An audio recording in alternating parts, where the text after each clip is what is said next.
Let's begin by acknowledging our tenuous relationship with aggression. It's an uncomfortable word in our cult. It is currently being associated with toxic masculinity, and aggression generally is being viewed as the enemy. And this has severe problems when we understand that aggression is neutral, but it is the outward moving force. It's the force of creativity, it's the force of life, it's an incredibly aggressive act for a blade of grass to erupt out of the soil, for an acorn to open up in the ground, for a child to emerge out of a mother's womb into life, for a child to grow inside a mother, for us to live, is an aggressive act. It takes vitality, it takes aliveness, and with life comes death. There is an inherent, as physicists point out, no energy is created or destroyed. One energy becomes something else. There is a change, a transformation. And without that outward movement to, yes, let's do this, yes, let's do that, let's grow, let's say that thought, there is an inward eternal spiral into a tighter and tighter place that one could call death and collapse, that life itself exists in the balance of healthy aggression and its counterweight. You have this tension. Does the old kill everything new? Do the old people feed on the young? Do those in power suppress all new ideas? Do the old ideas, do the old people, do the old structures stifle and strangle the new, or does the new transform and bring life, bring change to the old? And this is a balance. If it goes too much one way, for example, today I have an idea, who needs cars? Let's blow up all the roads. It's a little radical all in one day. Suddenly millions of cars can't drive around, but I had a new idea. Or does the old kill the new? We don't want to hear from you. In my city, they have a protocol that it is impossible for the city to take action on anything presented in a city meeting. Now, they've invented that law to allay any concern that the city might actually change based on public sentiment or public request. They could handily say, well, what you say makes perfect sense. We agree with it. We will do something about that one day. We would love to be able to behave intelligently immediately, but we have a law that we passed. We passed this law that says that we cannot take any action today on things discussed today. Maybe sometime in the future, but let's not be too hasty. So you have the force of the old crushing the new. So let's look at some of the different facets and extrapolations of this phenomena of aggression. Now, one of the I think the core templates that in this polarity between healthy aggression and destructive aggression is that healthy aggression is moving outward into the world. It's connecting the individual with the larger world. It's bringing something new out into the ecology. And this suggests a trust in the transcendent, a trust in the soul. Because in order to embrace something new, you have to believe in the future. You have to believe in the universe. You have to believe in the soul. When an individual brings a new impulse out into their environment, the response is one of two things. That has to be stopped out of fear. It's not what we want. Or there's something there. What can we learn? What is coming to us from beyond the set? Because the set is the status quo. And in mathematical set theory, the set can never be fully understood from within the set. You have to be outside the set to understand the set. And one of the big questions in the psyche of every cult, of every culture, is whether or not what is outside of the set, which within mathematical set theory is the only thing that fully understands the set, is trusted.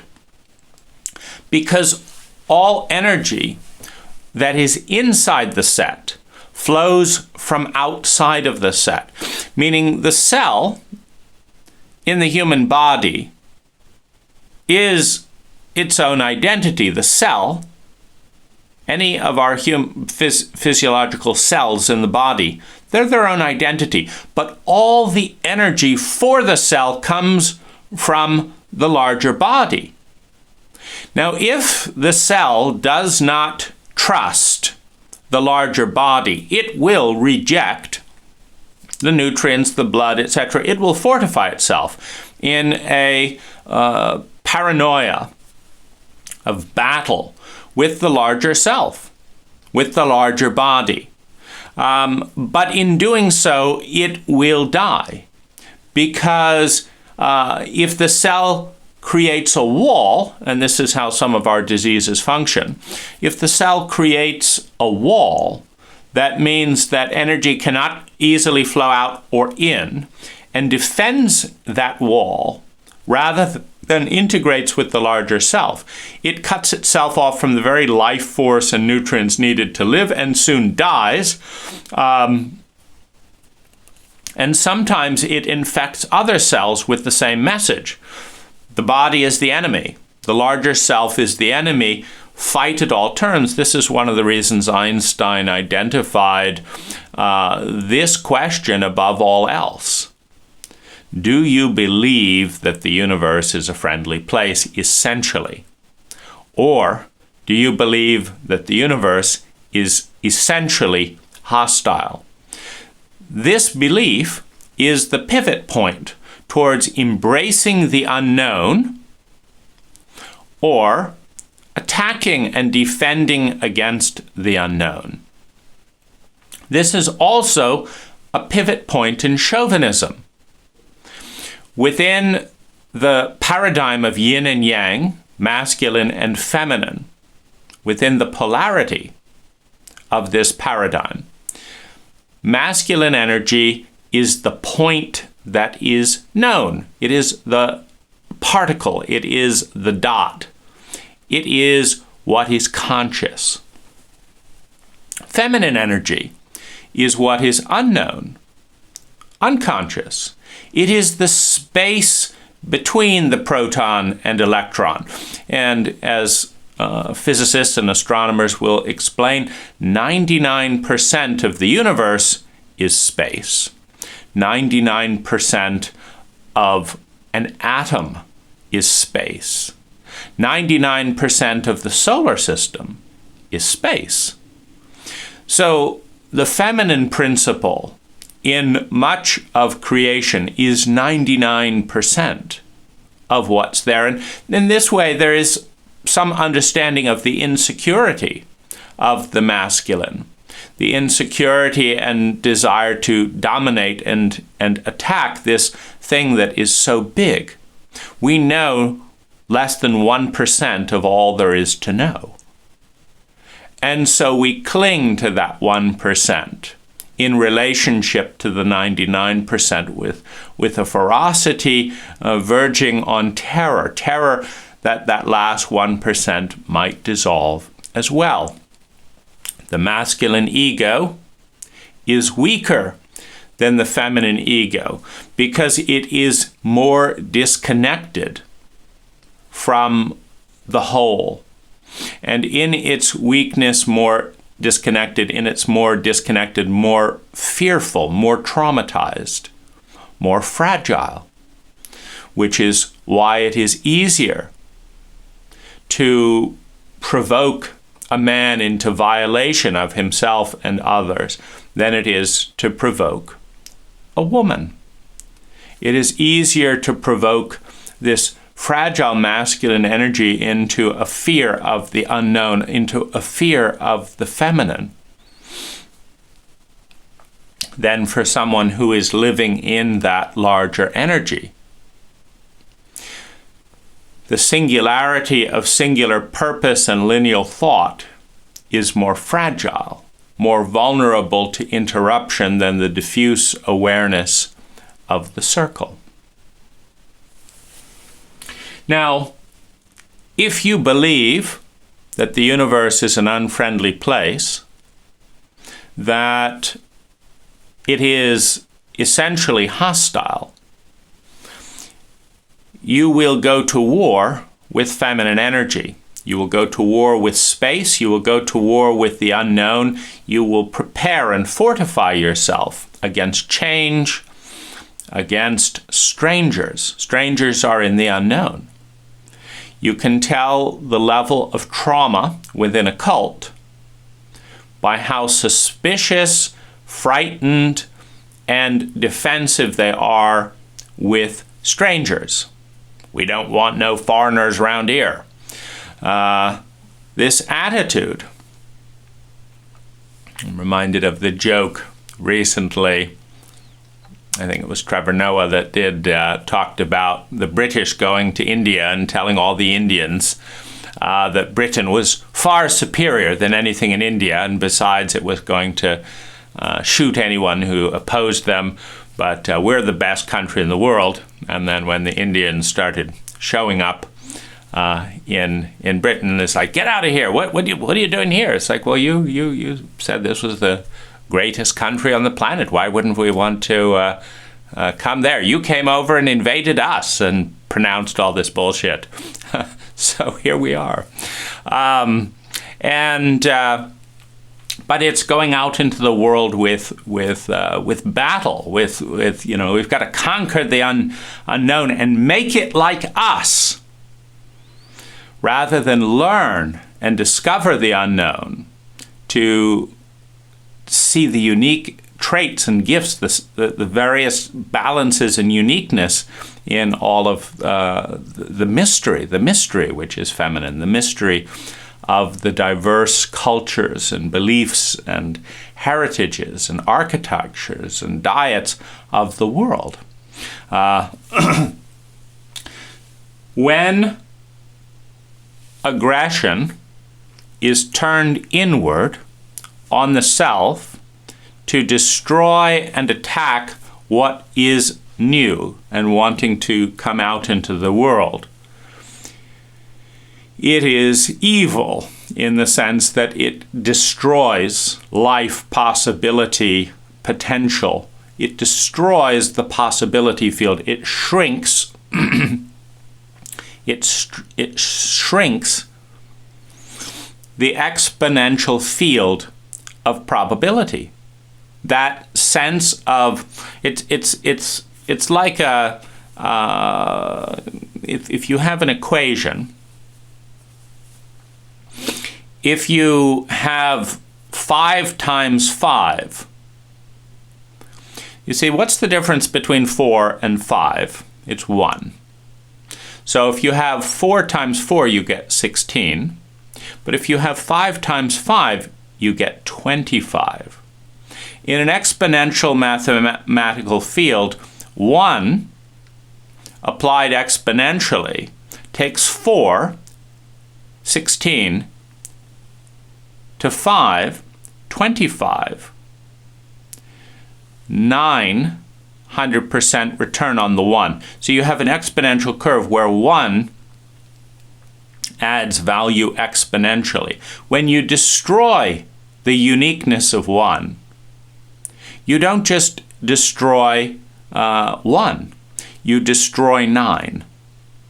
Because life moves in the direction of synergy, moves in the direction of exponential probability fields. It's not linear.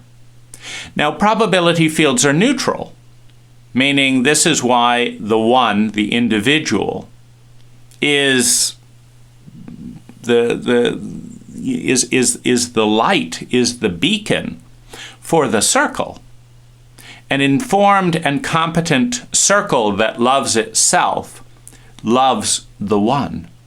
Because this is the same as the feminine loving the masculine.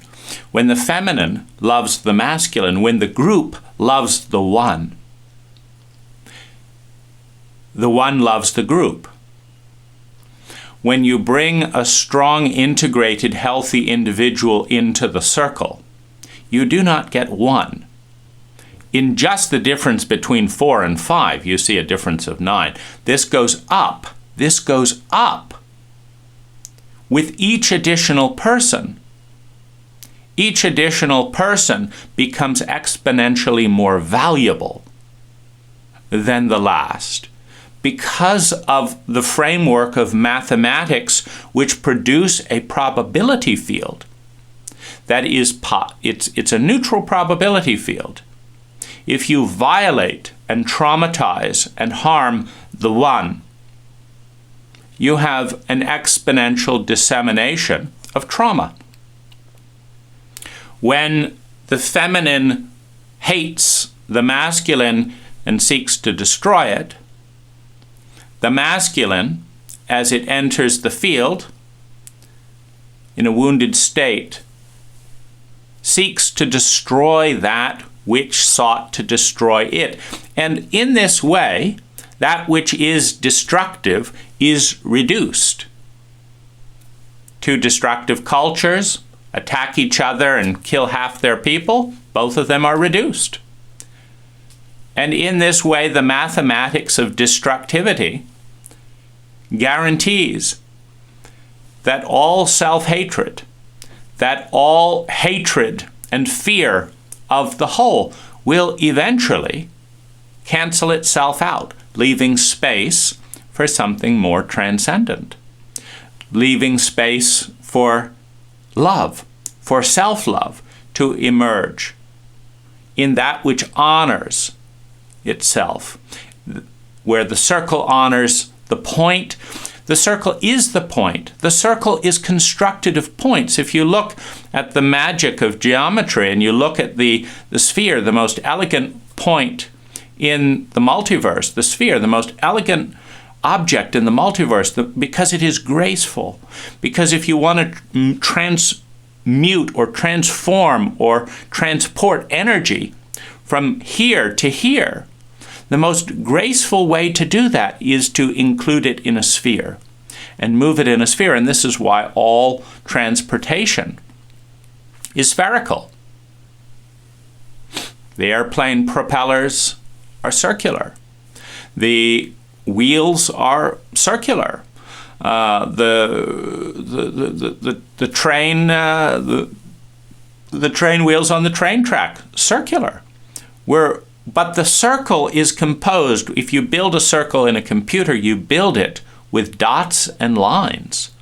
And that's why you have this coming together within the sphere of an infinite number of dots, an infinite number of lines, an infinite number of points, an infinite number of masculine particles create the one that is the circle. Because the circle is the infinite particles that compose it, and it is one. The one refraction of the energy field is the feminine, is the one, is the curve. The distinct refraction of the same whole is the masculine, and they are inextricably connected, which is why when you destroy the feminine in a cult, you destroy the masculine. And so there's all these different illusionary relationships with ourselves, with the mathematical field of which we're a part. Chauvinism equals division, because Mr. Chauvin, a Frenchman, decided that the world was cut into two parts. You have division. Men, and more importantly, that which was masculine, was inherently valuable, was inherently more valuable than the other half of the universe, which was feminine, female. The individual was more valuable than its environment. It's a hard mathematical equation to prove. Okay, very good, Mr. Chauvin. Here's your individual with no environment. Oh, they're dead. Your individual that was so much more valuable than the environment can't breathe, nor can they drink, nor can they shit. There's no space to shit in. They're dead. So it falls down mathematically. But cults have never been disposed towards pure mathematics. Cults get locked into self-referential attachments to norms that are highly irrational, often fear-based, and basically exist because a majority, which is always more ignorant than a distinct minority. The most intelligence is always found in a minority, because intelligence is growing, life is growing, and it's always a small group of people who discover the new direction, the new technology first. And there's always a new one. This is the process of life. The healthy aggression of disruption, of creativity, dictates that a minority is always a distinct minority, not all minorities, not in a distinct minority is always more intelligent than the majority, because they are the early adopters of what everyone else will digest later. And these early adopters are disruptors. They are aggressive. They're innovative. They create change. And not all change brings well-being, particularly when it is fought. And this is where Mr. Chauvin does so much harm in his illogical equation of chauvinism, because when you believe that change is bad, when you believe that the universe is basically an unfriendly place, when the new technology, when the new disruptive ideas come along, you fight these ideas to maintain the status quo, the identity that you are afraid to let go because you are afraid of yourself. You are afraid of the feminine. You are afraid of the unknown. Chauvinism equals division. Division equals exclusion. As soon as you divide the whole into masculine and feminine within a chauvinistic paradigm, you then have to say, okay, which is this? Okay, this is masculine. Speakers are good. Go learn public speaking. Go learn masculine traits. Listening, who needs that? Those are for women and weak people. We will not learn public listening. So we have a cult of articulators with nobody listening. When you take a whole, divide it into half, and then start overemphasizing one side, you get collapse. In this case, collapse of communication. Everyone's talking, no one's listening, no communication. Everyone wants to lead, no one wants to follow, no movement. And everyone wants to be an I. No one wants to be part of, to sublimate that I to a larger field, because I want to be me. I want to be a distinct me. I don't want anything to do with, all these other people. Division equals exclusion, trauma, and shame are the result of exclusion. Because although Mr. Chauvin might like to convince us that men are better than the women who gave birth to them, that's also another, you have all these difficult mathematical theories. How do you convince anyone watching the actual mathematics of the hypothesis play out that the individual is more important than the environment that they die without having? Kind of a tough one, isn't it? That the man is more important than the woman who gave birth to them. Kind of a tough one. That the individual consciousness is more valuable and important than the group cult that gave rise to that consciousness through a language developed in the cult. Another difficult thing to prove. How do you convince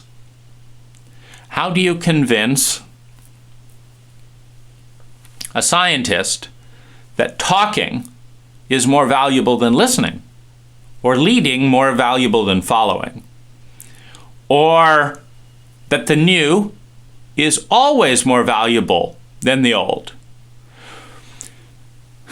that big is always more valuable than small? How do you do this?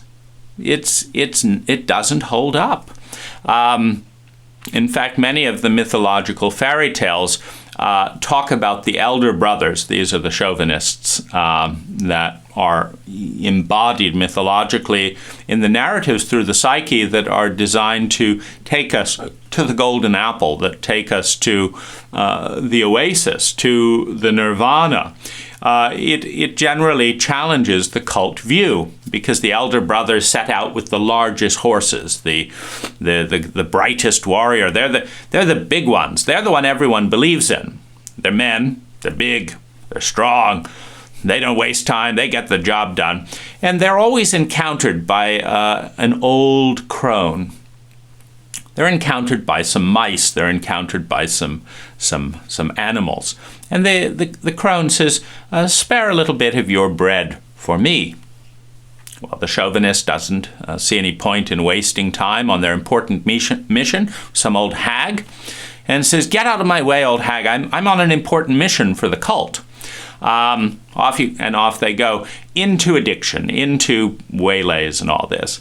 And it's always the young fool that nobody believes in, the youngest one, the authentic self, the feminine one, the one that doesn't believe the cult dogma, who's usually given an old donkey with a half-broken leg.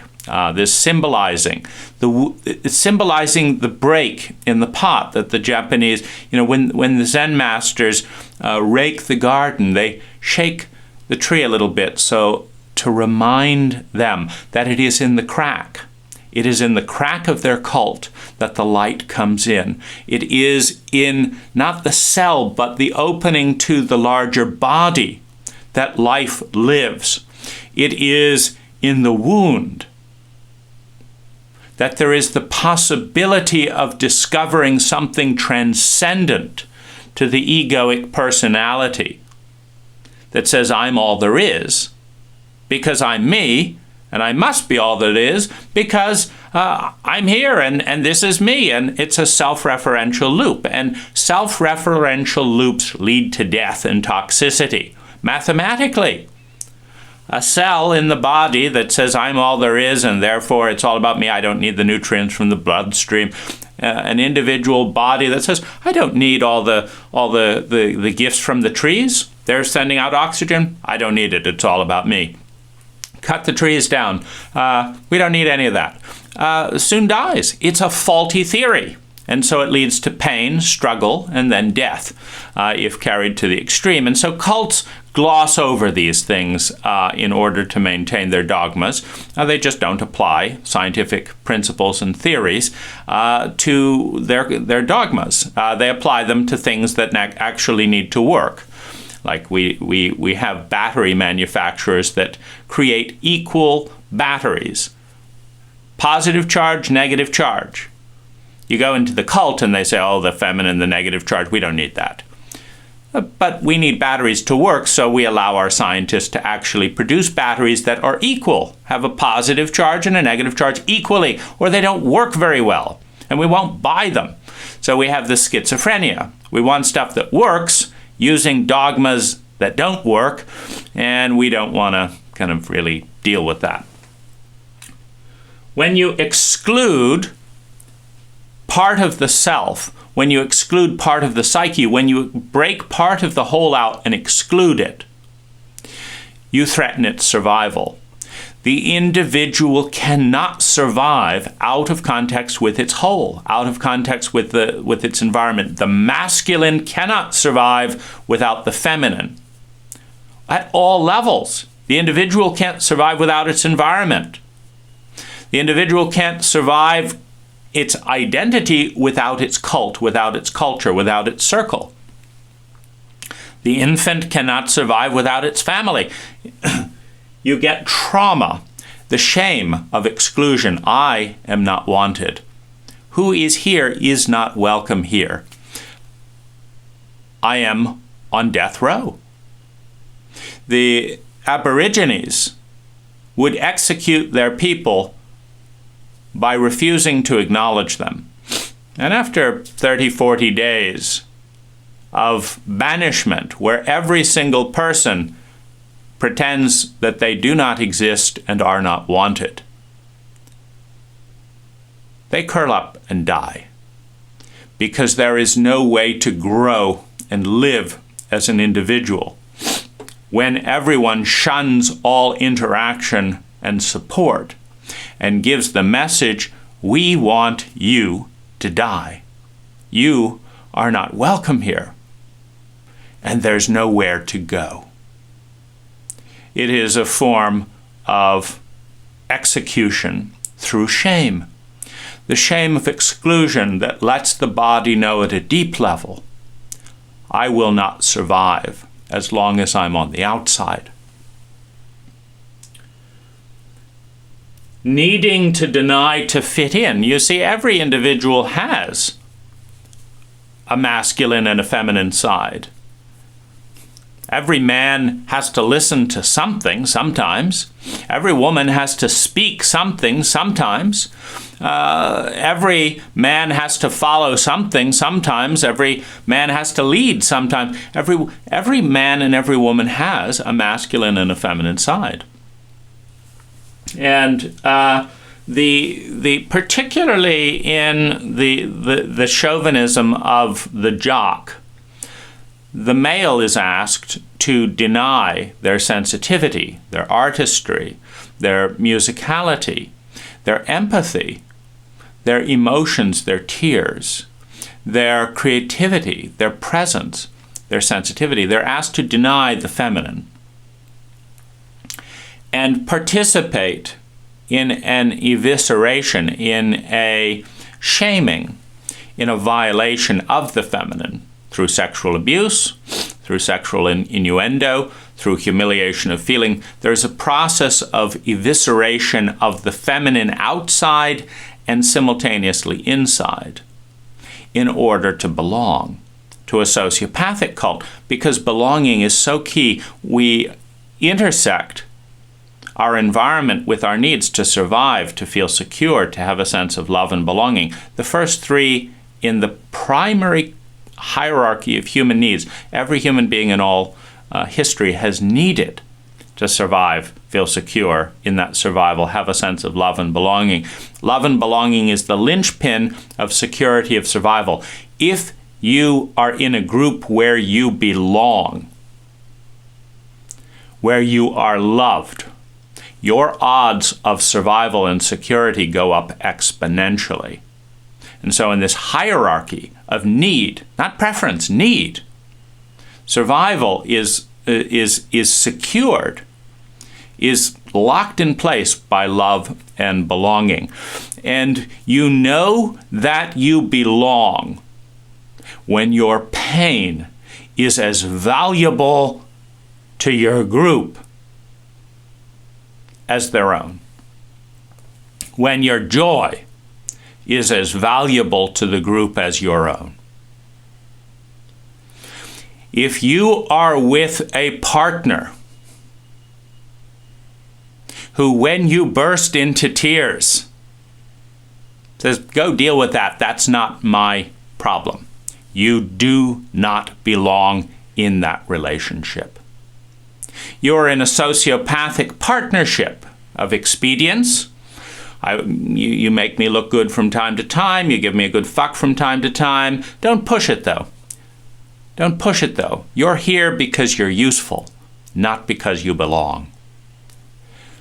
The cruelty of the sociopathic partnerships in a chauvinistic cult are extreme and create and sustain the phenomena of feeling more alone in the group in which you do not belong than if you are isolated and no one is in sight. The depth of your belonging is determined by the depth of empathy with the individual in the group with whom you belong.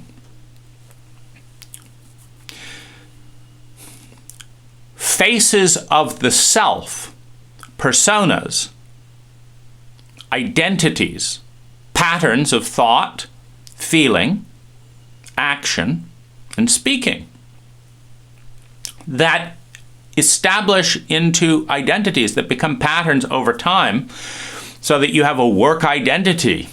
How do you know that that's you at work? Well, I generally do this, and then I say this, and when someone says this, I say this, and well, that's recognizable. It's a recognizable pattern that says that's you, not this person. It's an identity, a work identity, a sexual identity, a meditation in nature, a when I'm by myself in grief identity, a when I'm with other people and denying my grief identity. Whatever it is, it's a pattern that has been cultivated to survive an environment. And you have authentic, genuine patterns emerging out of innocence and infancy, and then you have adaptive survival patterns. When the essential self is attacked, is hit down hard, and one is given an alternate route. Here, we don't talk about that in this house. It may be true, may be who you are, we just don't talk about it. What you can do, though, is watch cartoons. Develop that identity. You can think whatever you think when you watch cartoon. You can you develop a pattern of behavior around watching cartoons. We do not talk about this. The authentic self is cut down. The adaptive self is provided. Or there's an implosion in the family. There's a death in the family. There's a suicide, etc. So much of the suicidal implosion, which is very interesting in the sense that if you go back to indigenous tribes, often groups of 150 people, whether it's Native American Indians, 500 years ago in the indigenous groups of community, you do not find the emotional shame in the American woman today. You do not find the isolation of the American male. You do not find the self-evisceration in self-hatred, self-loathing, self-criticism, and self-mutilation of the people in our cult today. They didn't turn on TV to be cut up and attacked and eviscerated in smaller and smaller micro criticisms of the psyche, and they felt honor. Where would you rather be? Honored and belonging in a Native American tribe 500 years ago, before the disease, before the rape, before the dehumanization and betrayal. Or today, understanding that who we are does not belong, that no one will die to protect our innocence, that they will turn away in fear, that their own crack in the chauvinistic cage is exposed, that they actually give a damn about the feminine self. So let's look at some other aspects. So needing to deny in order to fit in leads to self-harm. You have to attack that which is within, which leads to disintegration, meaning if this hand takes a knife and cuts this hand off, courtesy of Mr. Chavin's dogmas, my feminine side is not as valuable as my masculine side. Let's kill it. So, okay, we'll take the right hand, we'll cut off the left hand. The body disintegrates. It's not an integrated whole. It starts to hemorrhage. It starts to bleed. And then Mr. Chauvin is right there waiting. Okay, you're now having intense feelings of grief and pain. Cut those off as well, because they're not important. What's important is your sociopathic ethic, your ability to dominate and attack other people on the outside, not only on the inside, but on the outside. Well, this leads to unsustainability. I mean, is there more human life and well-being when people are attacking other people, or less? What is it? There's a collapse. So this is one set of where aggression is used for one part of the self to attack the other, for one half to attack the other. And you can think of the inefficiency or unsustainability of a tug of war, which is a lot of our political relationship today. We all collude and say this is what we do, blah, blah, blah. We're in a tug of war, and half of our people are going to spend all their energy pulling against the other half. Oh, we've gained an inch. Come on, we need more people here. No, we need more people over here. We can't give up our inch. Our identity, I am a this and this, and I'm a this and this, and you're not. Let's just take the entire species and line them up on one giant tug of war. We'll evenly distribute them, of course. And we can see how much work gets done when every single person on the planet all pulls a giant rope this way and the other half does it. And they can just sit there wasting time, expending all the energy on the planet to do absolutely nothing. You get disintegration, opposition, a polarity in conflict, a self attacking a self. You don't get very far. When you have lots of people, you have a very high possibility field. The mathematics speak of exponential amounts of well-being, but not when all those people are feeding on themselves and one another. You get nothing. I want you to die so I can survive. Now, this is a psychological statement. When the truth of empathy, when the truth of grief emerges in the infant towards the parent, and the parent is operating in a sociopathic cult in which grief will get them fired, will get them deranked within Mr. Chauvin's ranking system. We're so independent and our own individuals.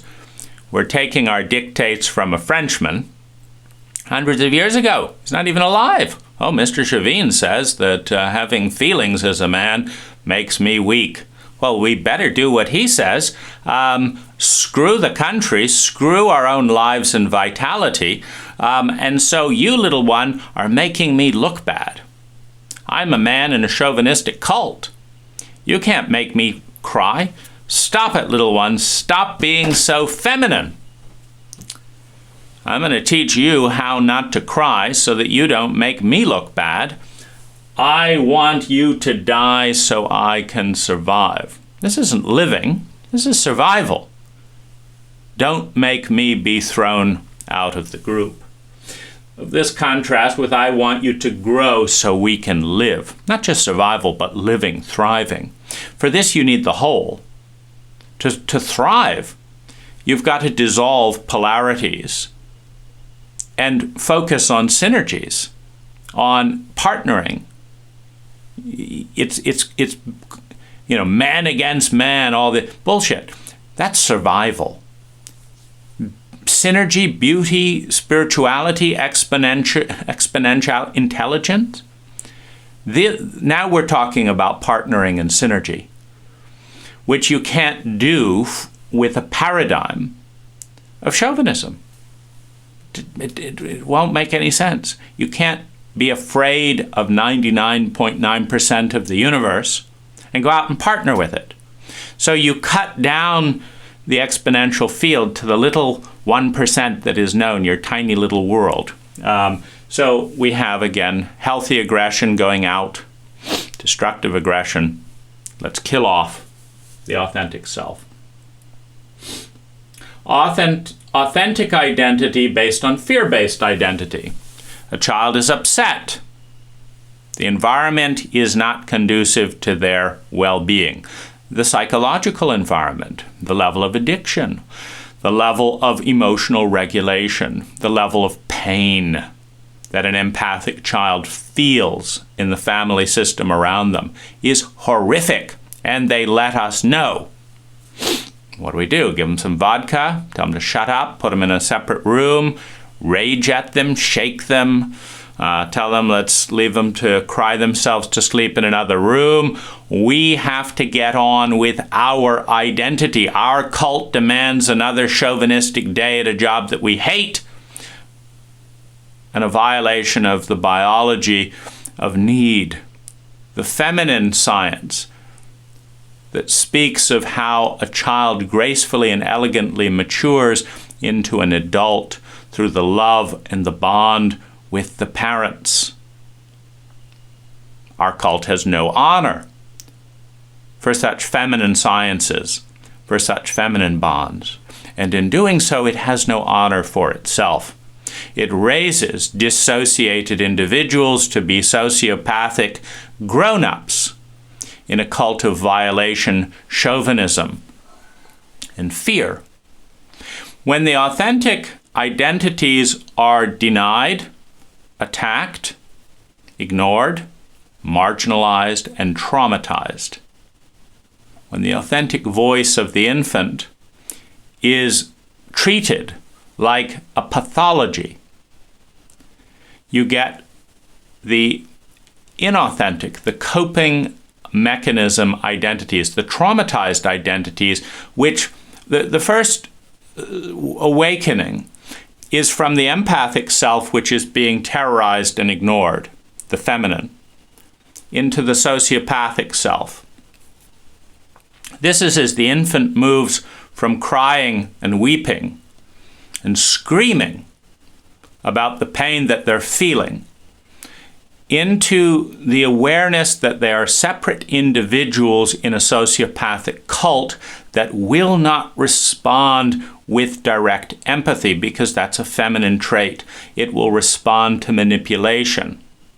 So the sociopathic emergence of identity, of survival identity around 2, 3, 5, 6 years old, is the awareness you do not belong. Your emotions and your feminine self have no meaning here. We will kill them. We will abandon them. We will betray them. We will humiliate them. We will bully them. You do not belong here.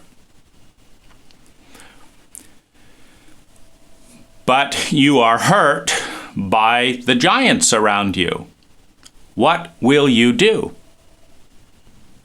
The fear-based identity is what's formed when the authentic identity is not empathized with, attuned to, and responded to.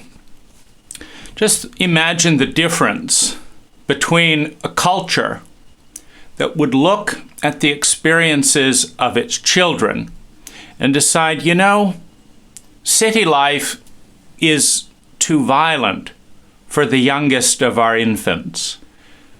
Shouting at them, honking horns, etc., because we've put the front door of the house a few feet from the street, is traumatizing them by putting them in an environment in which they are not safe. And so we are constantly running adrenaline and traumatizing them and ourselves because we choose to live in an unsafe environment. And then, rather than telling our children not to talk to strangers and keeping 99.9% of the world a stranger, what about responding to help each of our children get to know the people in our neighborhood and their strengths and their weaknesses and their uniquenesses, as a matter of course, to say that your community is your resource. You can go to this person if this happens. You can go to this person if this is your family. The amount of fear that leaves an infant's body when they know and are known, when their needs belong in a community, as opposed to being told by two sociopathic parents that put them in front of a TV, that give them sugar, that bribe them, that lie to them, that are not happy in a traumatized state. Stay away from everyone else. And you're in an environment that we put you in which your body, your feelings, your safety is not at ease. And we're going to send you to school where you do not belong. You can't say this. You can't tell this. Your truths will be humiliated. We're going to inject you into a pathological sociopathic environment, and then we will hope that, like most people, you learn the adaptive personas necessary to survive. To lie, to cheat, to play one-upmanship, to outbully the bully. We'll hope you'll master the game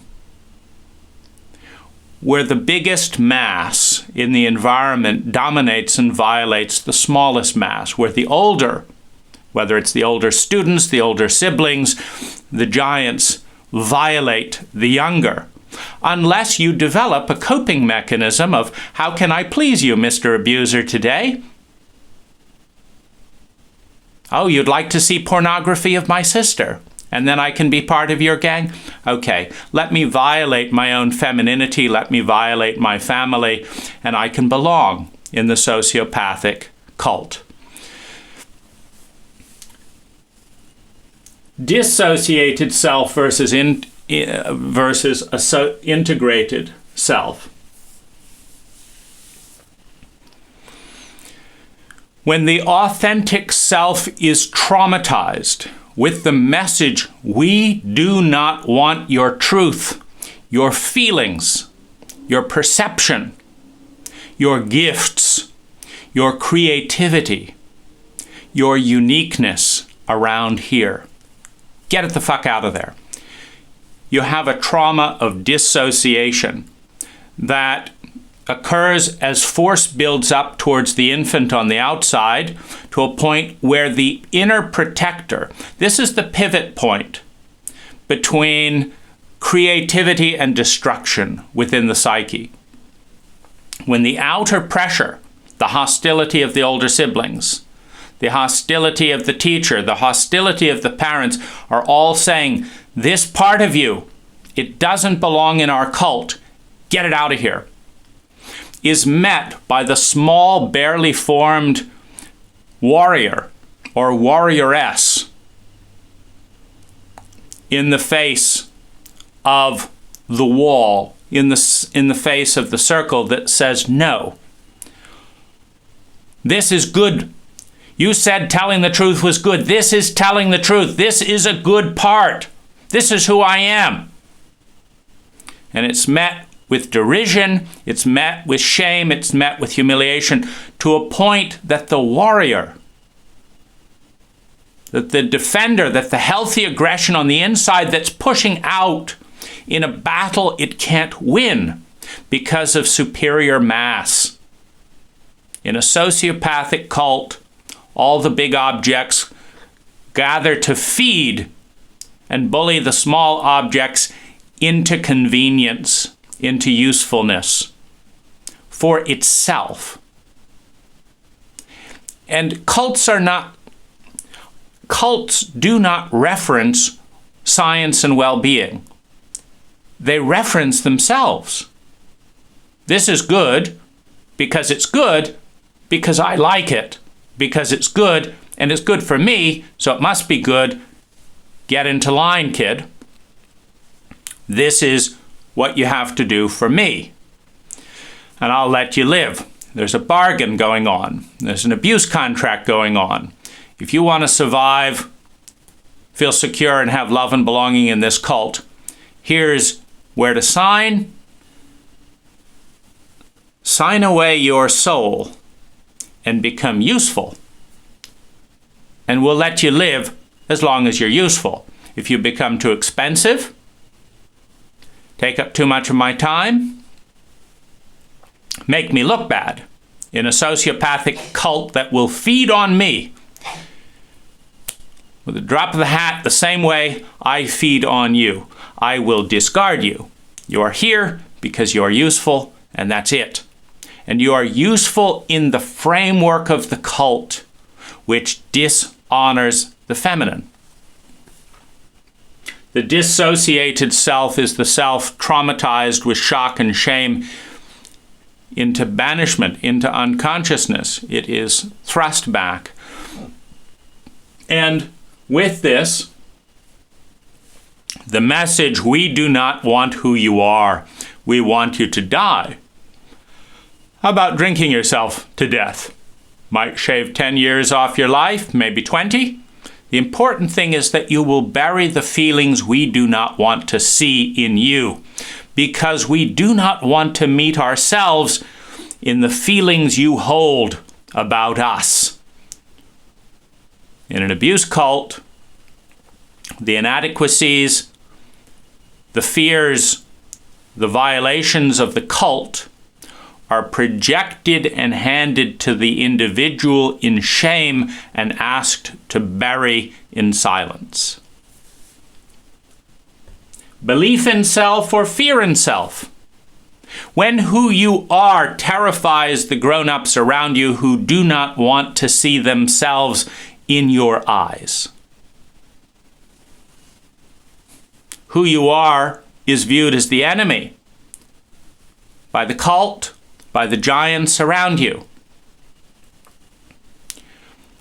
Who you are becomes your own enemy when it sinks in after 500 impressions that the only way to survive and have an appearance of being welcome is to bury this part and bury this part and hack this part off and shred this bit and pretend it's something else. And when I offer my platter of inauthenticity and am greeted with smiles by the slobs who would rather feed themselves with lies than digest the medicine of truth, when it is confirmed that I please you because I lie, because I am not, and I frighten you, and I terrify you because of who I am, the self becomes associated with insecurity around survival. I may not survive. I may not feel secure. I do not feel love and belonging in my authentic self. But I can get some token of that when I bury my terror, my nightmares, my fears, my shames, and say, Mommy, you're such a good mommy. Oh, you like that, don't you? Well, you're such a good mommy. That's what I need to belong. That's what gets me in the door. We'll both lie together to put on a good front to the sociopathic cult and world that does not want to hear our truth any more than we do. The fear of self becomes associated with death. The authentic self becomes associated with death when we understand we may not survive in our truth only our lies are welcome. This is when the aggression to exist as we are, to come into a unique shape in the environment, becomes the aggression of I have to kill off every true thing I'm saying. Because the truth reveals too much of the toxicity in the cult, which must be protected at all costs from the truths of its individuals. We look at political correctness today. A white 50-year-old man who has been taught to shame, pathologize, torment, hide and bury his feminine self for 50 fucking years in a sociopathic cult that wanted to murder everything innocent, everything beautiful in him, expresses the truth of the cultivated masculine abuser towards the femininity in his heart. When he stabs that self-loathing in himself, he is tolerated. When he expresses the rage at the feminine outside himself, he learns that not only does his feminine side have no value, but the masculine side only has value when abusing himself. That women, when they are feminine, have a completely different set of rules. Their femininity is valuable. When they are feminine, they are to be honored by cult dictate, not by cultural transformation. Bring in emotional literacy and teach a man a single hour of empathy in school, forget it. Take questionnaires of levels of trauma at home, forget it. We are going to betray our next generation to the hells of a sociopathic cult, to numbness, to shame and humiliation, as viciously as we betrayed the last. But when they are caught in the cage, and the few who are not so disconnected from the truth say something real from their lips, we will pounce upon them and tear them to pieces because of the cruelty they reveal about us. We want to breed sociopaths with a protocol that is guaranteed to produce them. And we want to shame, blame, and attack what we create with the same sociopathic and sadistic cruelty that our parents, cultivating the adaptive personalities they needed to feel comfortable, turn on their children and blame the children for their own lives, for their feelings. Your mother, your father, why have you ruined my life? With the same lack of accountability. Dad, I thought she was your wife. I didn't choose her. You did. Why blame me, giant? Because you can. Because you're frustrated. Because you're in a sociopathic state, and I can't do anything about it. And if I put up a fight, your hand is bigger than mine, Dad. So you're going to beat the shit out of me. And if I point out your cowardice, you've got deeper forms of sadistic cruelty in line to make sure that truth doesn't come to light either. But having convinced you in no uncertain terms that everything real and authentic about you is unwanted, is unwelcome, and is to be attacked with superior mass, I will then turn around and ask for praise and tell you, I want you to succeed. I want you to take on the mantle of this shitty protocol called cult. I want you to go out and fuck women and make money and get degrees and climb the ranking system to make me look good because I feel as small as you do after I'm through with you. Now get the fuck out of my sight. You disgust me because I see too much of myself in you. When we give 3 hours, an hour, 20 minutes of emotional literacy somewhere in the high school curriculum, and stop pretending that the cult is pivoting on whether you need algebra, whether you know whether the bridge was built in 1812 or 1815, that these are the key turning points in your life when we stop lying to our children and each other and inviting the authentic self, then aggression has a healthy role to tear down the bullshit, to tear down the lies, to tear down the hypocrisies that stop the truth, that stop the data field emerging that helps us see who we are. If you watch young boys, you will see they are among the most empathic human beings on the planet.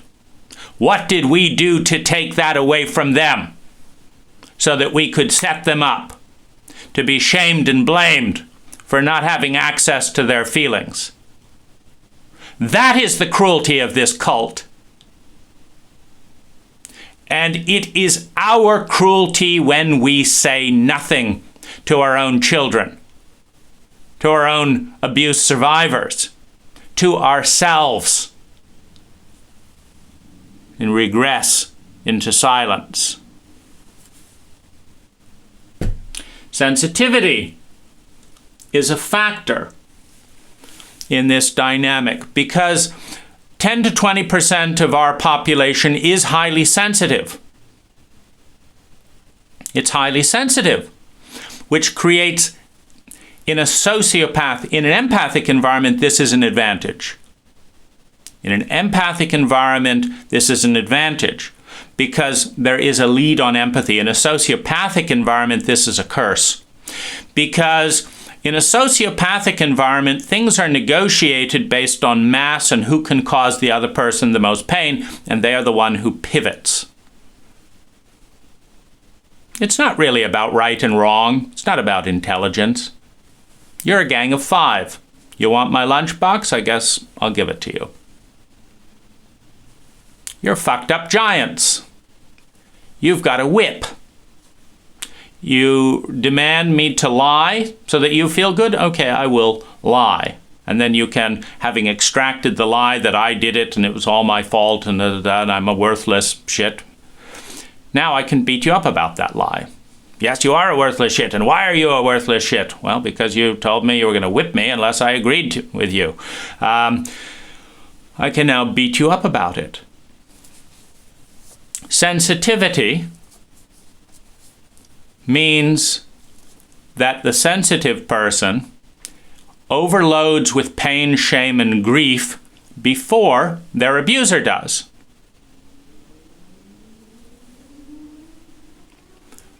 You have 2 people. One person's skin has 3 times more nerves than the other. Both throw a rock at each other.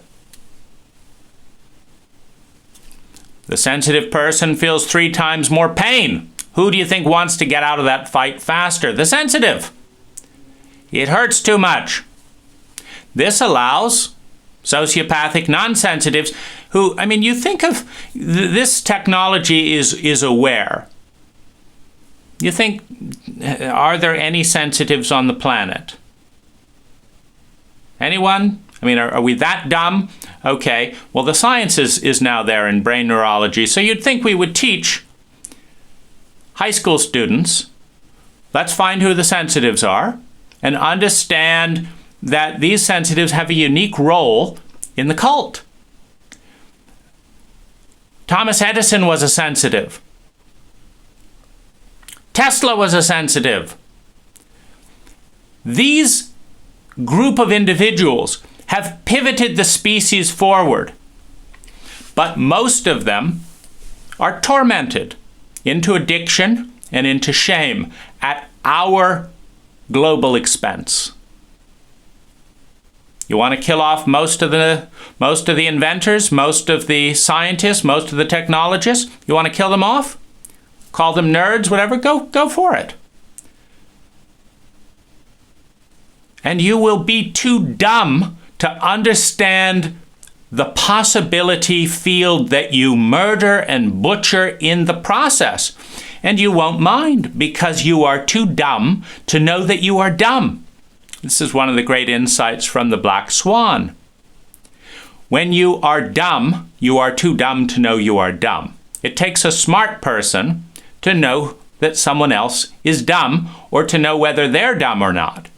The same technology of awareness that it requires to be competent at something is required to know if you are competent or not. Because you have to know what competency is, which means you have to know the field. You have to be competent to know who is and isn't competent. According to the best data we have, less than 15% of our people are competent. And so the other 85% will assure you with great fanfare of how great they are at their job, but they're too ignorant to know. When sensitives in a sociopathic dynamic collapse, this is viewed as a point of humiliation and amusement for the other sociopaths. They're the easy ones to bully. You feel 3 times more pain than anyone else? We'll throw rocks at you because it's more entertaining.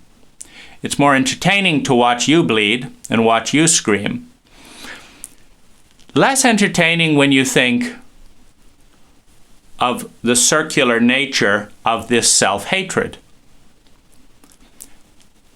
How many of our healers, of our teachers, how many of our scientists and seers will we kill off? Will we induce into the reptilian brain stem with fear and hate so that we can continue our path snaking randomly towards destruction because we hate ourselves that much? When does the value of the human spirit of the probability field emerge loud enough that we use the gifts of our sensitives to guide us as our ancestors and tribes once did towards the good hunting lands, towards the healing, towards the reintegration of the tribe with the larger ecology of which we are a part? How much do you have to hate yourself before you line up the sensitives and shoot them down one by one, missing the odd few who, escaping the prison, lead you out of darkness? It is the sensitive one within each one of us that offers that hope. And they are the one not welcome at the party, not welcome in the guest house. They are the one shoved down so we can satisfy the lust of a materialistic passion that violates the truth of the sensitive side. The sensitive on the outside mirrors the sensitive of every person on the inside. Denigrated, undervalued, not listened to. Ivan the Fool is the one that gives breadcrumbs to the mouse. He's only given a crust of bread because he's worthless. The sensitive one, the authentic self, is rapidly discarded in the cult, as every one of our mythologies and folktales will attest. The authentic self is a fool, marginalized. They will give breadcrumbs to the mice. They will take counsel with the old woman. And they will find the golden apple that leads the elder brothers, the cult, the adaptive personalities out of addiction, out of prison, out of stupidity and blindness, and they will try to kill him because they don't like the change. They don't like acknowledging that the sensitive in the family could do what they couldn't do. They don't like the truth that they were inadequate for the job, and so they cut him down. Most of the stories were coming out of the underworld. The sensitive self has pulled the elder brothers out first because he has empathy. Unfortunately, he has empathy for his abuser. He pulls them out, they cut the rope, and he falls back into the unconscious, falls back into the underworld,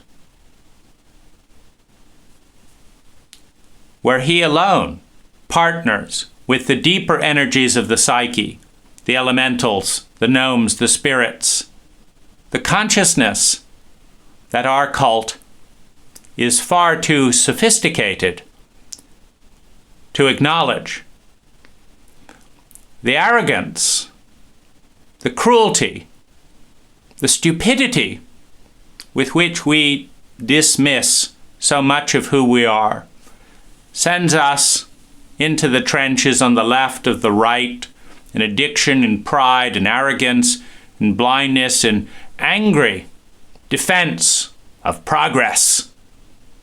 We will kill people faster than they've ever been killed before, more humanely, more efficiently, and we will produce more money than we have ever produced, cut down more trees than we have ever cut down.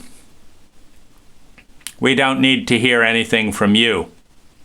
Get out of our way. It's nicely epitomized in the avatar dynamic with the company and the native land. The native land, the feminine, the integration, the sensitivity with the larger ecology. The sociopathic, numbed, traumatized, crocodile brain with massive amounts of cerebral knowledge is a threat to the cult in the same way the cult has exemplified its threat to the psyche. And in the mathematics of that conflict, self-destruction is not only inevitable, but beneficial for the survival of the ecology, for the survival of the probability field. Those parts within the possibility and probability field that cannot transcend self-destruction and self-hatred as a species, as a family, and as an individual, cannot learn the mathematics of life, of growth, of healing. and will and do destroy themselves at all levels, making room for more intelligent systems.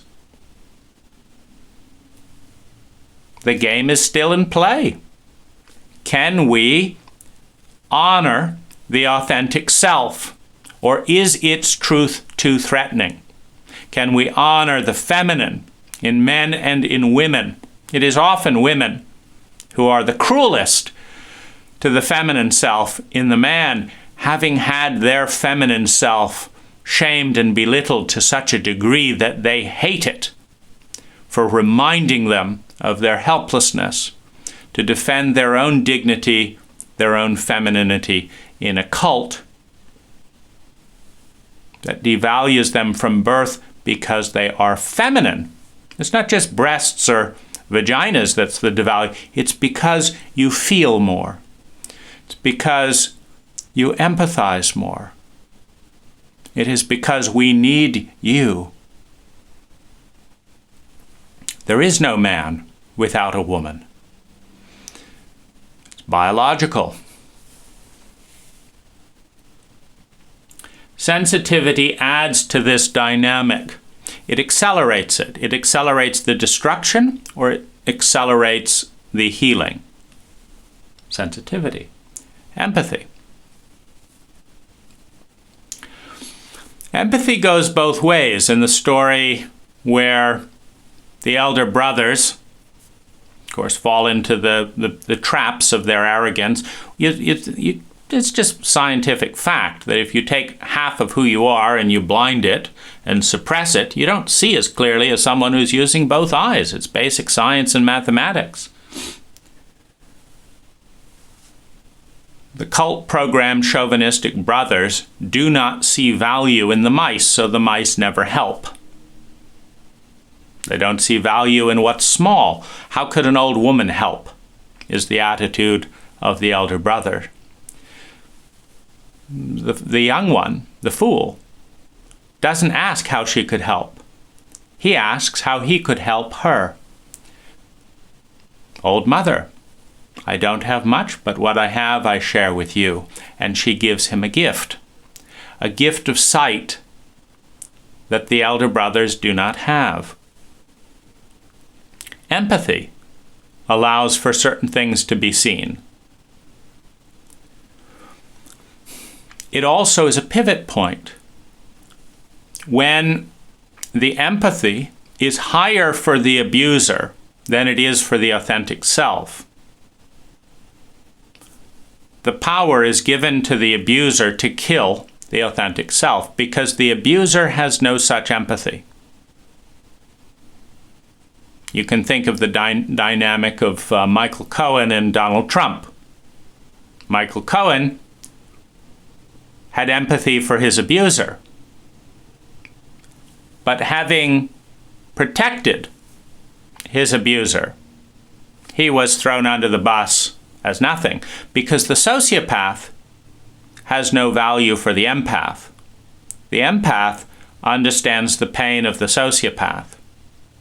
And here you have a very interesting dynamic where it's almost as if the empath has to learn to be cruel to the stupidity within themselves that is sociopathic in order to do the right thing. The empath needs to learn a little bit of cruelty from the sociopath.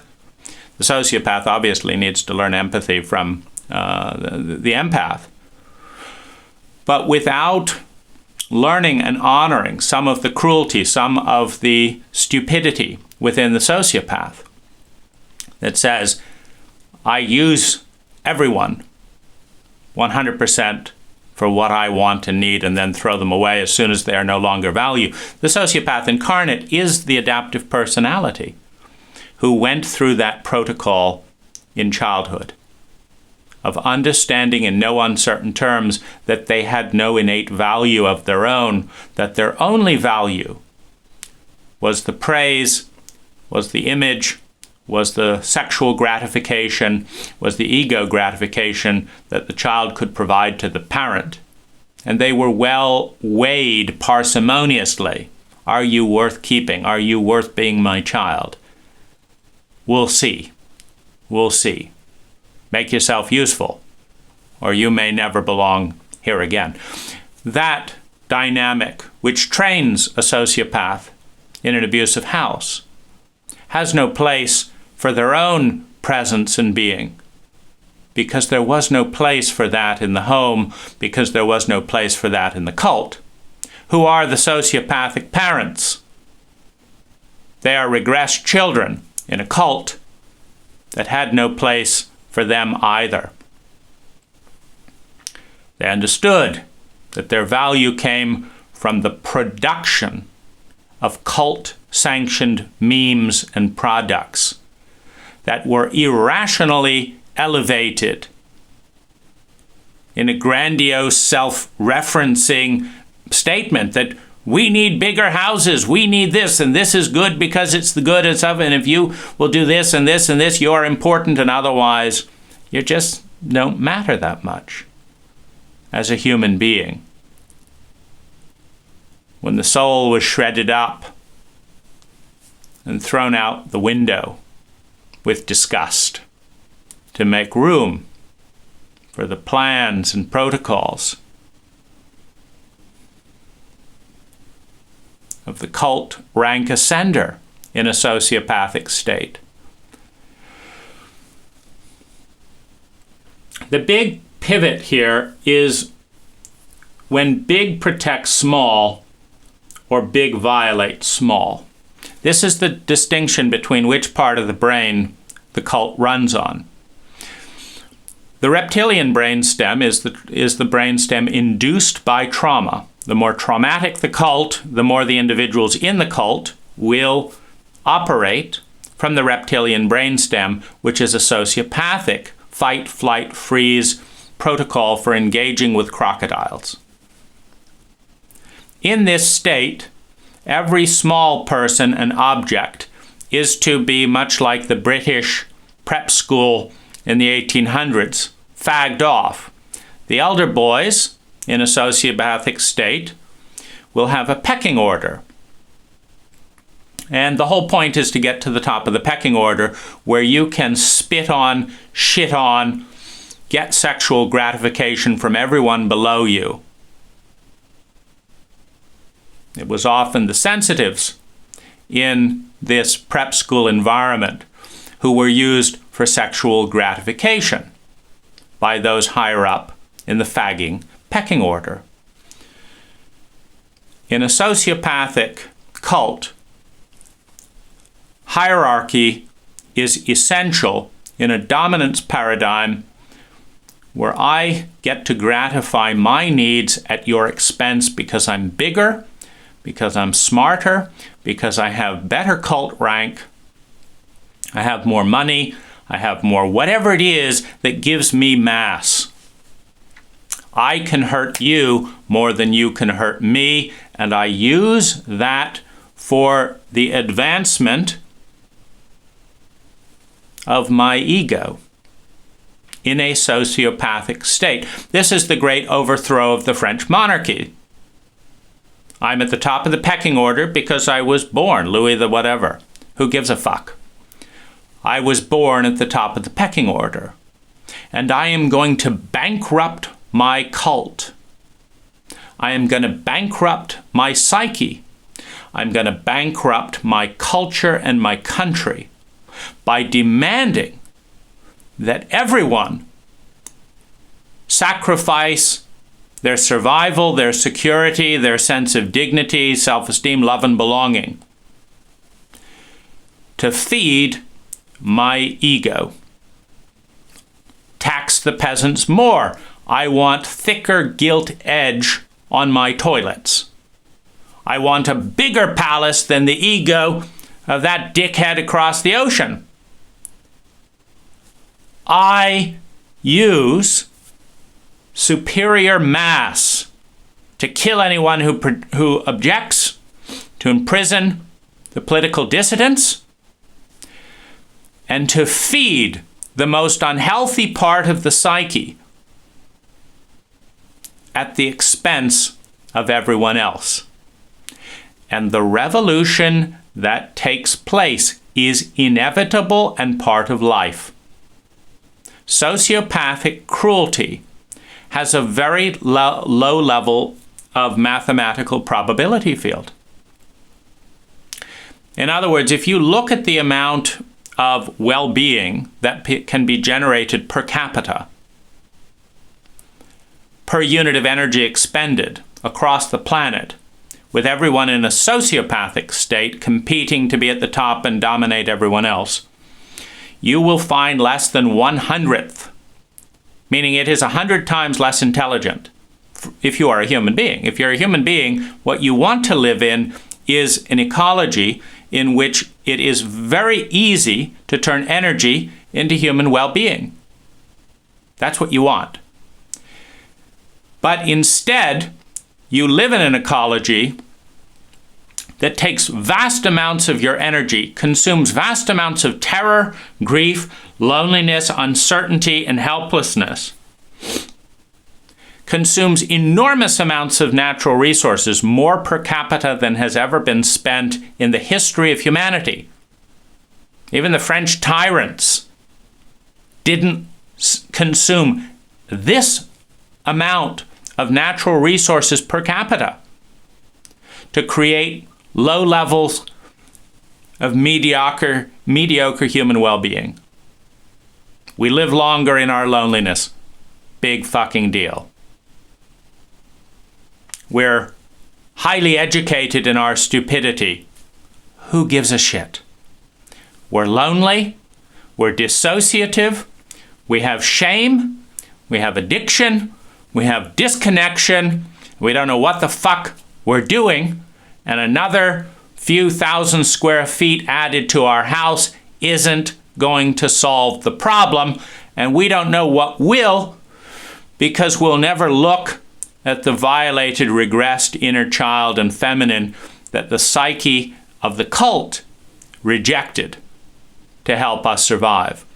We will never look in the prison cell on the inside, where the Nelson Mandelas of our heart are waiting to be set out and reunite the cult and reunite the psyche. The people we need to lead are in the backwaters of the unconscious mind, inside, viewed as the greatest threats to the predominance of the ego, the greatest threats that might upset the country, because they have empathy, because they have intelligence that is not self-referencing. It is referencing data that is outside the frame of the cult, that is in the unknown, that is the feminine, that the cult is too afraid to look at. When the big protects the small, there is a different area of the brain being accessed. It's the empathic brain that integrates information and empathy. It integrates that. The empathic brain uses its size to protect the small, uses its power to protect the most vulnerable inside first. And we are integrated human beings. We have integrity. What we do to ourselves, we will do to another. It is absolutely insane, violating all of science and psychology, to maintain the delusion that we can hate the feminine inside, that we can hate the innocence inside, that we can put the fool in shame and in prison inside, but grow our cult on the outside, which is why the sociopathic, chauvinistic violation of this law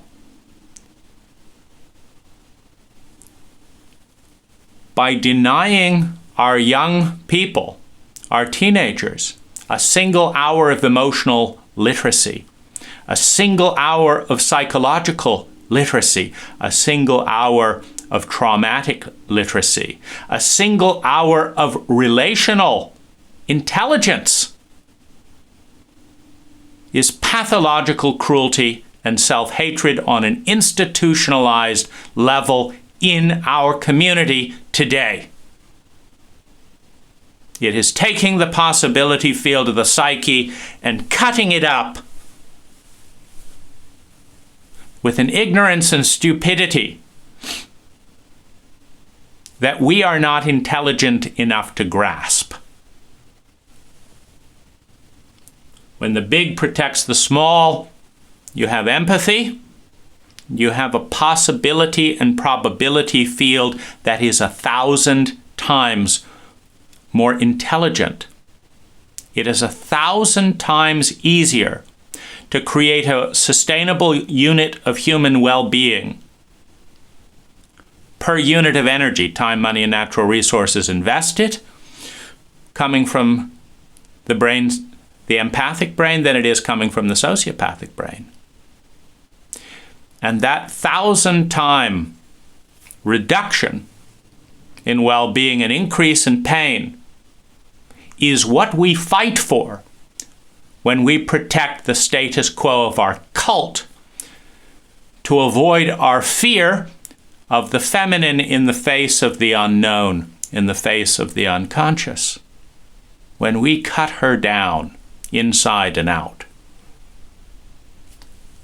we collapse the possibility field 1,000 times and emerge in the painful mediocrity of our lives. Something that is not okay to say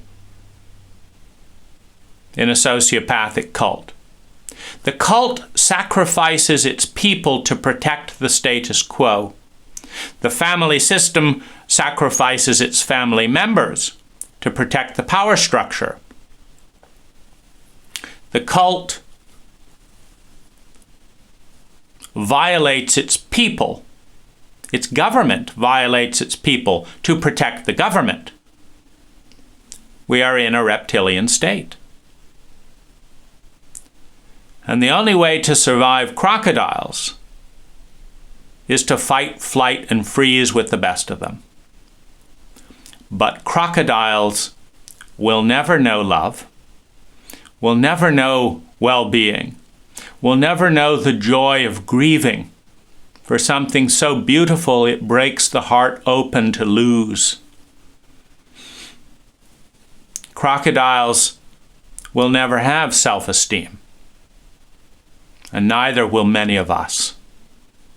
In a reptilian cult, where capital is valued more than the people who make it.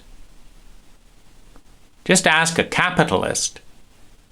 You can have all the money these people make, or you can have them. Which do you want? Give me the money. Who needs people? They're only the goose that lays the golden egg. The blindness of chauvinism results in equations that are so stupid. You can't even talk with people in that state. You're so stupid, you don't know you're stupid. We're not having this conversation. It's pointless. You're too dumb to know you're dumb. It's end of conversation. And you're too dumb to want to be intelligent because you're dumb. You're fighting for your stupidity. Wake up. It's not that valuable. Your intelligence, wow, that might be worth fighting for. Your feminine side, incredible. Your transcendent mind, priceless. How long and how hard will you fight for your mediocrity? Believing the lies of a cult that says that everything bad in the world is feminine. Chaos is always more horrible than order.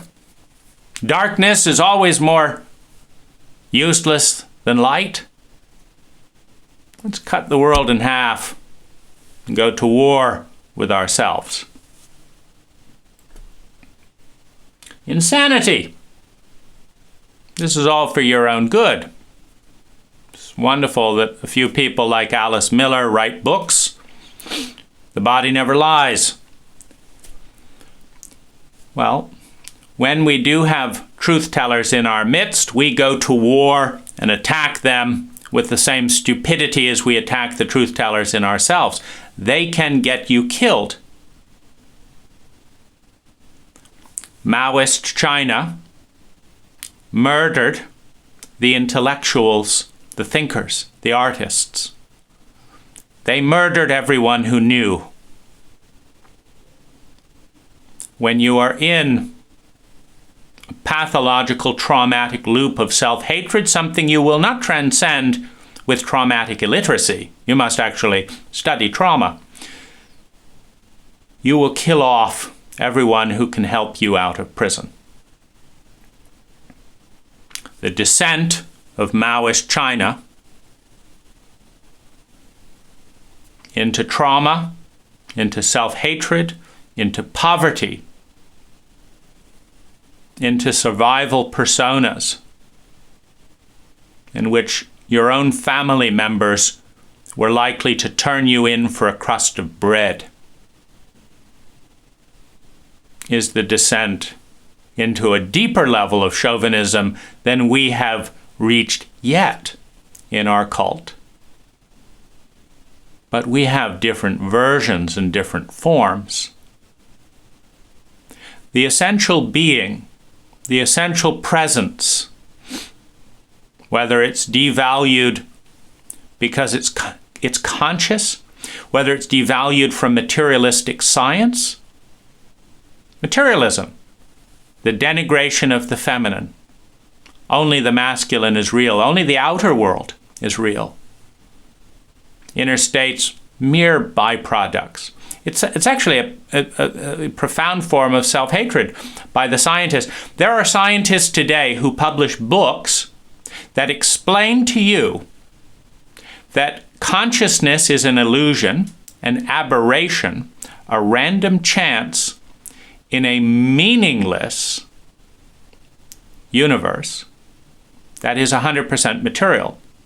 What is so interesting about this particular joke is that if what these men learn that their own feminine side is worth shit, and then they go and teach everyone else this.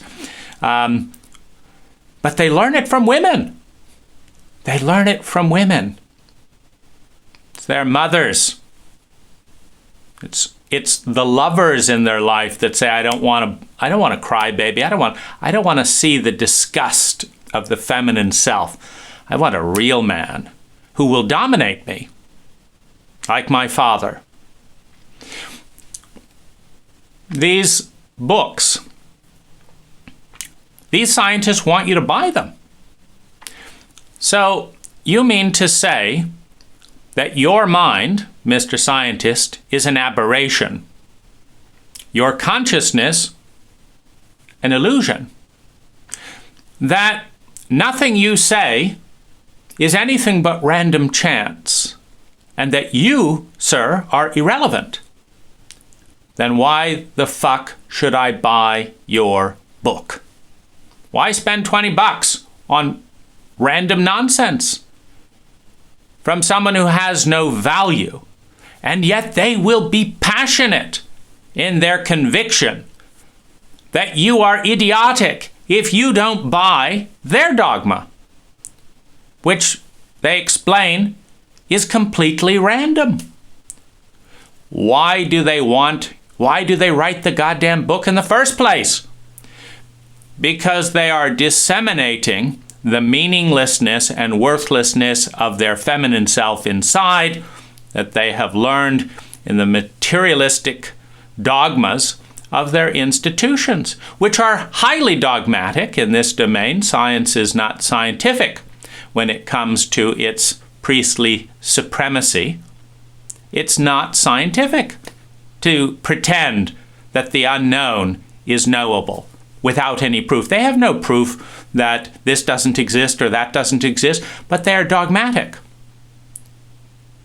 while attacking the dogma of those who also have no proof that this or that does exist, other than that they feel something. But of course, that's in feminine domain, so why the fuck would we care about feelings? Aggression to create new equals life. Aggression to create, to kill the self, equals death.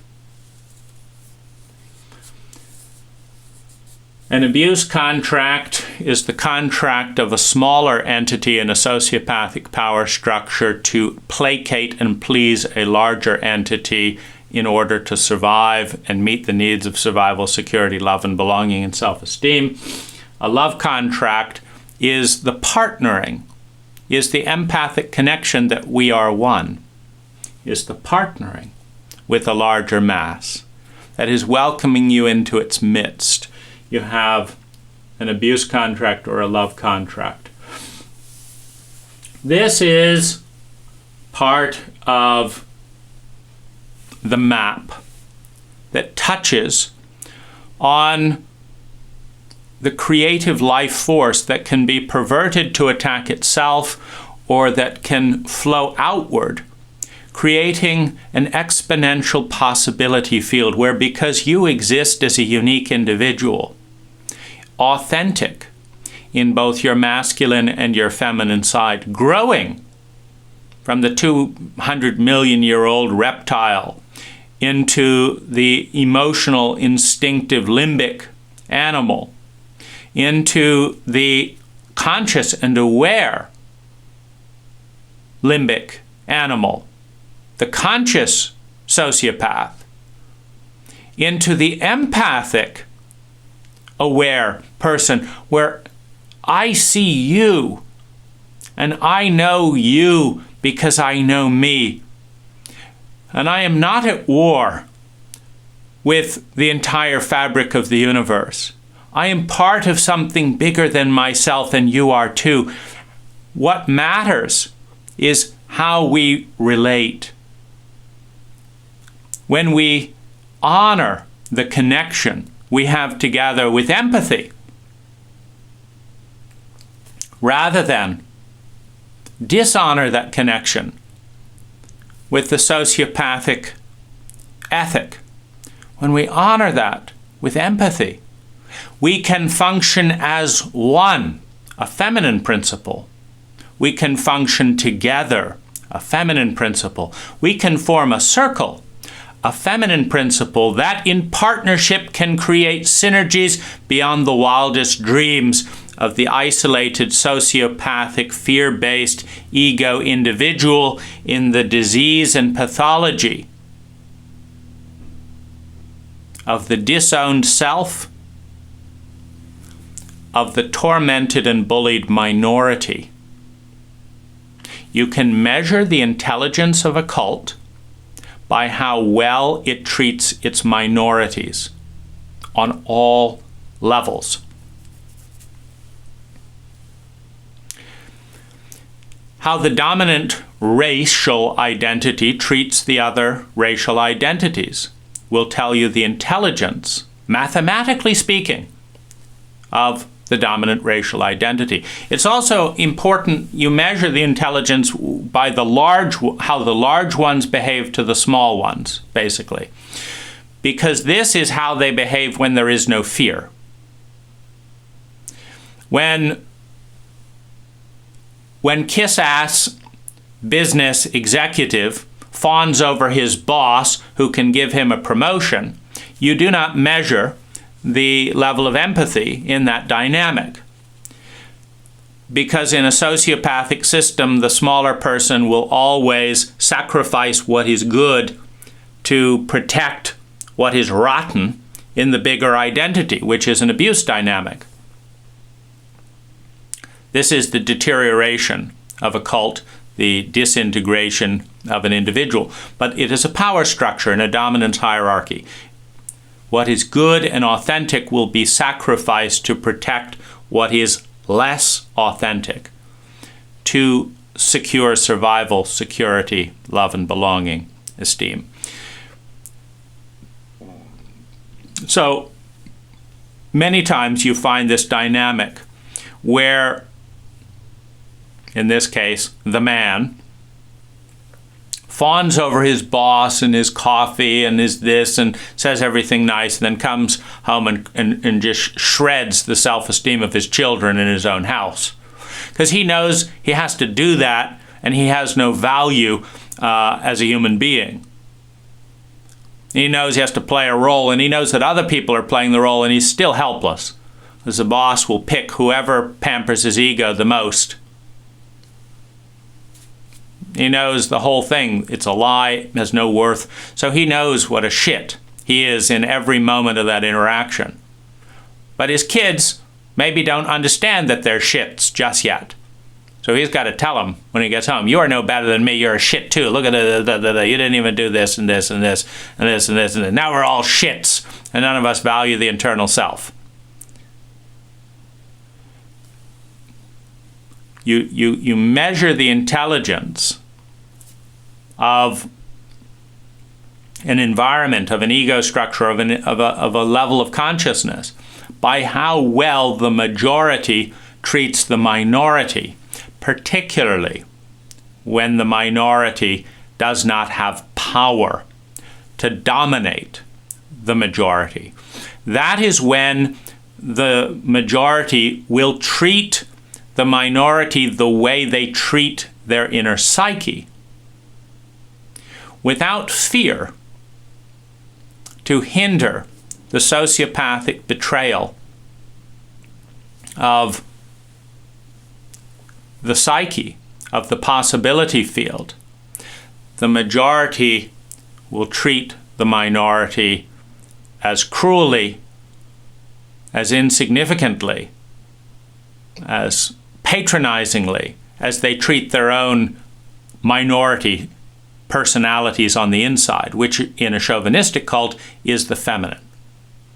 And the more someone exhibits feminine traits, particularly men, that's why homosexuals have to be beaten up and shamed and hated and avoided and punched and all that, because they have the indecency of actually expressing and acknowledging the innate truth that every man has a feminine side, and some of them might like their feminine side better than they like their masculine side, when all they've seen of their masculine side is a pathological, sociopathic ethic to kill and be killed, to the doom of the psyche, the environment, and everyone else. It is stupidity in action. I'm going to vote for my feminine side. It's got to be killed. It's got to be punished. It's got to be isolated. It's got to be gossiped about. You can kill it socially. You can kill it financially. We're not going to hire those puffs. You can kill it physiologically. We'll drag them behind a truck and shoot them. We can make sure they have lower rank in the cult and are not treated with respect by the police when they need help. We can kill them in 100 different ways. For the audacity of honoring the feminine psyche in a fucked up, chauvinistic, idiotic cult that is self-referentially the greatest cult that has ever been, like every other cult in human history. Do you think there have been one cult in the entire history of cults? There have been 10,000 cults or cultures in human history, according to anthropologists. 10,000 cults. They were all right. Every single one of them. What we do here is the only way to do things. This is what we do because this is what we do. It's the greatest thing that's ever been done. Trust us. Do what we do or we will kill you. Okay. So here we are again. Cult 10,000. This is the greatest thing that's ever been done. Do what we do or we will kill you. This is great because this is what we do. We do it because it's great. A nice self-referential loop that ignores the most relevant data any informed person could ask. Is this a sustainable cult?